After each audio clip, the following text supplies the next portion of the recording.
certainly a good week for the Democrats in the presidential race, but with congressional contests, not so much. The party did pick up at least one seat in the Senate. They do remain in sight of taking it, maybe with the help of Vice President-elect Harris.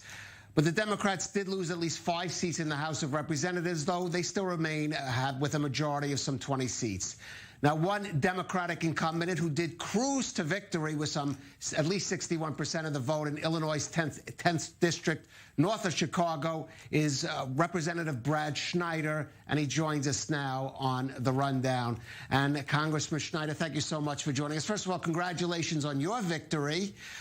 Congratulations on the victory of your presidential and vice presidential candidates. But in the Senate and certainly in the House, news wasn't as great. So how do you assess the overall trend of this election? Well, thank you. And first, it's always good to be with you again and have this chance to talk. And yeah, we started with three goals. One was to win the White House, win the presidency, to flip the majority in the Senate, and to expand our majority in the House. And we achieved the most important objective, which was winning the presidency. And I think that is a new beginning and a chance for renewal, both on issues here at home in the United States, but also the United States' role around the world and our relationships with our allies like Israel. I would have liked to have taken more seats and taken the majority in the Senate. And as you mentioned, we lost a few members in the House. And these were my dear friends. So I'm devastated by their loss, but we did maintain the majority. And I think that's critical. We'll do the after-action review to understand where we had strengths, where we had deficits, and what we can do next time so that we can expand our majority.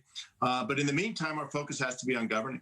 Right now, you're in the Midwest. Illinois is a bit of an outlier because of Chicago, but the so-called Rust Belt Blue Wall did prove decisive for President Biden, or President-elect Biden. What were the main factors there that you think that gave him the victory in that area of the country? Yeah, I think we have to be careful to call it a blue wall because, you know, Michigan, Wisconsin, Pennsylvania were narrowly won by Trump in 2016 and narrowly won by President-elect Biden in 2020.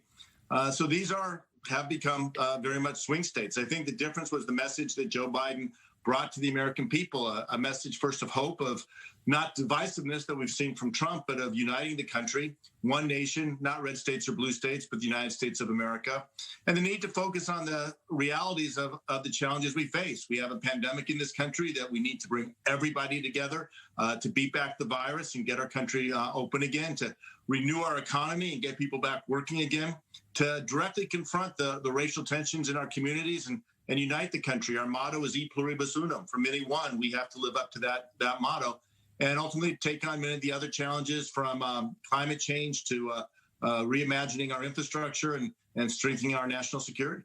Well, speaking of unity, I want to get your reaction to President Trump's reaction to his defeat, his legal challenges. But mainly, what is your message to other Republicans, for example, in the Congress, about how they should be reacting to these developments? Well, I guess I can't speak to the president and his lawsuits. This is his pattern before he was in office, and it will be his pattern, I'm sure, when he leaves. He doesn't take defeat, and he doesn't. If he doesn't like a result, he'll try to undermine it the best that he can.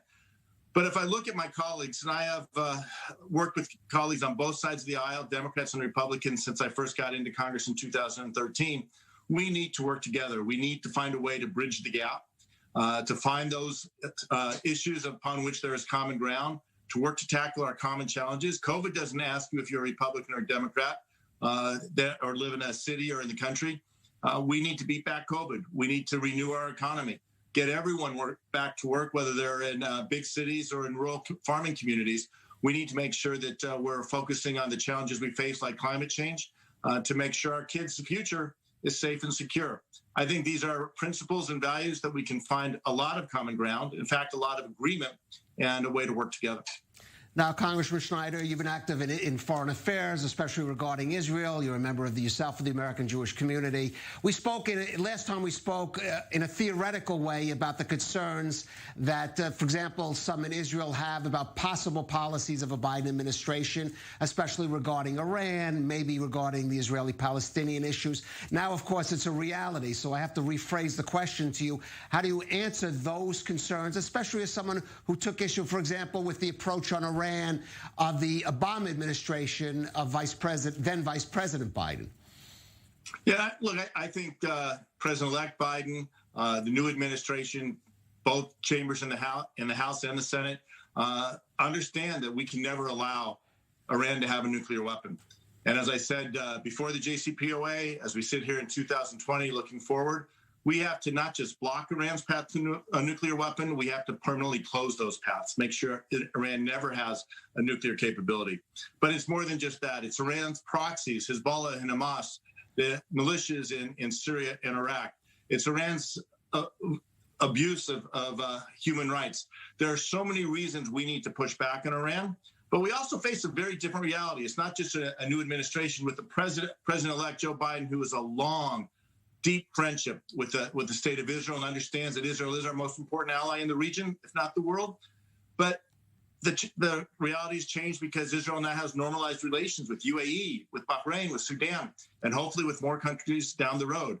My hope is that the Palestinians see the changing landscape and come to the table, and there is negotiations. I support the idea of two states for two people, Israel, Jewish, democratic, Israel living side by side in peace and prosperity with the Palestinian state.